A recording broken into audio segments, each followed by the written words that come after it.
Comment trouver des opportunités de produits en recherchant des mots-clés? Pourquoi est-ce important? Comment cela peut-il vous faire gagner de l'argent?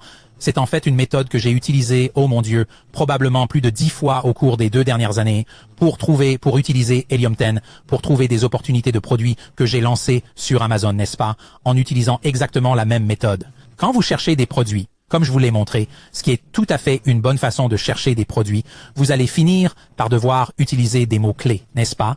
Vous allez devoir comprendre, d'accord, je vois des produits qui ont l'air bien, mais quels sont les mots-clés qui génèrent des ventes? C'est pourquoi nous avons ajouté cet outil, qui est le deuxième outil ici dans Blackbox, ici tout en haut. Vous devez cliquer sur l'onglet Keywords et cet outil nous permet déjà de commencer à partir de la deuxième base. C'est un peu comme si vous étiez un fan de baseball. Vous êtes en prolongation 10e ou 11e manche. Que se passe-t-il? Vous commencez avec un coureur sur la deuxième base. Ceci vous amène à cette deuxième base au début. Cliquez donc sur mots-clés dans votre boîte noire, puis entrez vos critères pour déterminer ce qui pourrait représenter une opportunité pour vous en ce qui concerne un mot-clé sur Amazon. Très bien. Pour moi, je vais commencer par le volume de recherche. Je vais dire, laissez-moi juste faire un minimum de 3000 volumes de recherche. Allons jusqu'à 8000. Encore une fois, il ne s'agit pas d'un chiffre magique. Vous pouvez faire le chiffre que vous voulez. Sur le marché américain, je recommande un volume supérieur à 1000. Mais si vous faites cela en Allemagne ou au Royaume-Uni, vous pouvez tout à fait vous contenter d'un volume de 500. C'est un mot-clé convenable. Très bien. Qu'avons-nous d'autre ici? Je vais aller de l'avant et faire le même prix de 20 à 40. Maintenant, il faut garder à l'esprit que lorsque je fais ce prix de 20 à 40, cela ne veut pas dire que les mots-clés qui ont des produits supérieurs ou inférieurs à ce prix n'apparaîtront pas du tout. Cela signifie simplement que si je fais une moyenne des premiers produits de la page 1, la fourchette de prix est d'environ 20 à 40 $. Allons de l'avant et fixons le nombre maximum d'avis à 150. Encore une fois, je veux juste avoir quelques produits pour lesquels le nombre moyen d'avis est assez bas. C'est encore une chose que je vous conseille vivement de faire. D'accord, je vous dirai beaucoup de choses dans ce genre de choses comme « Hey, ne me copiez pas, mais celui-là, copiez-le ». D'accord. Faites un minimum de 2 ou 3 ou même 4 parfois sur le nombre de mots. Il s'agit de l'expression du mot-clé qui est recherché. Il faut un minimum de 2 mots. Pourquoi est-ce que je dis cela? Vous pouvez trouver des mots-clés d'un seul mot qui ont un volume de recherche élevé. Par exemple, beaucoup de gens le recherchent sur Amazon. Prenons l'exemple de la cuisine. Kitchen, vous savez, a peut-être des milliers de recherches, mais il n'a pas ce que j'appelle l'intention de l'acheteur. Pensez-vous que quelqu'un qui tape cuisine sur Amazon va acheter quelque chose à partir des résultats de la recherche? Probablement pas. Il est très rare que cela se produise, relativement parlant. Quelqu'un qui utilise un terme aussi large que cuisine est probablement en train de naviguer, de chercher des idées, n'est-ce pas? Je parle ici de l'anglais américain. Il y a des mots individuels très longs que l'on trouve sur Amazon Japon, Amazon Allemagne, etc. Il faut donc faire ce qui fonctionne pour la place de marché, mais je ne parle que d'Amazon USA pour l'instant.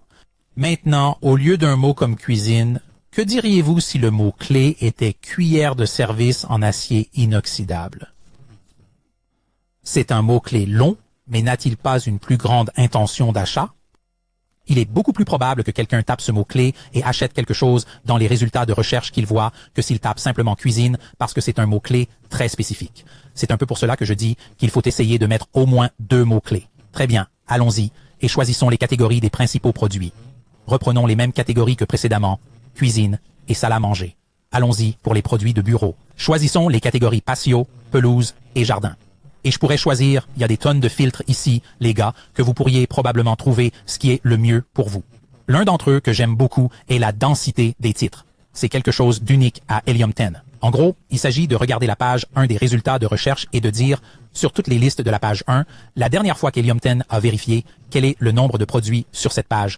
Quel est le nombre de produits sur cette page qui contiennent le mot-clé recherché sous forme d'expression exacte dans la liste? Par exemple, si le mot-clé que je recherche est étagère à cercueil et que la densité du titre est de 10, cela signifie que sur la page 1, sur les 50 produits proposés, 10 d'entre eux contiennent le mot-clé exact étagère en forme de cercueil dans le titre, n'est-ce pas? Pas une étagère en forme de cercueil, mais une étagère en forme de cercueil sous forme d'expression exacte.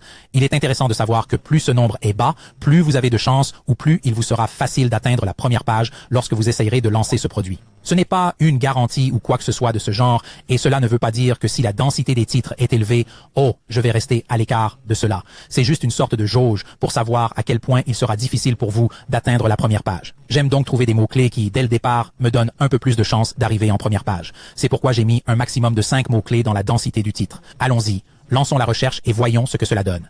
Très bien, j'ai 20 phrases. C'est la même chose que pour les produits de la boîte noire. Si vous obtenez plus de 200 phrases, cela signifie que vous devez réduire vos filtres. Mais jetons un coup d'œil à certains de ces mots-clés. Carte vierge avec puce. Arbre fruitier. Cadeau de rétablissement pour les femmes ayant subi une intervention chirurgicale. C'est un mot-clé très spécifique, n'est-ce pas? Canard de croisière à cacher avec étiquette. Attendez les gars, il faut que je regarde ça sur Amazon. Je n'ai jamais entendu parler de ce mot-clé de ma vie et maintenant que j'y jette un coup d'œil, je me demande ce que c'est que ce mot-clé. Des canards de croisière pour se cacher. Je ne sais toujours pas ce que c'est, mais regardez ça. C'est un mot-clé qui est recherché des milliers de fois par mois et regardez le produit numéro 1 sur cette page. 500 personnes l'ont acheté au cours du dernier mois et il n'y a que 29 commentaires.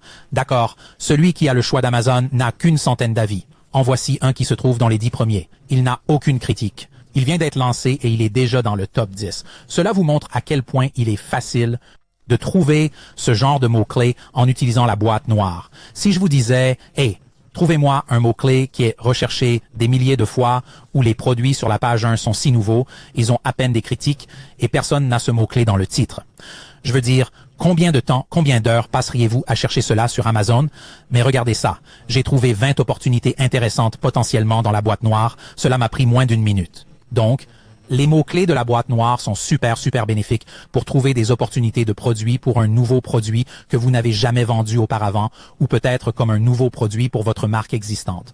Peut-être que vous vendez des étagères à cercueil comme moi et vous voulez voir quels sont les autres mots-clés qui contiennent le mot cercueil par exemple. C'est une autre façon d'utiliser cet outil. Dans la stratégie suivante, je vais vous montrer comment aller encore plus loin avec cette boîte noire d'informations sur les mots-clés.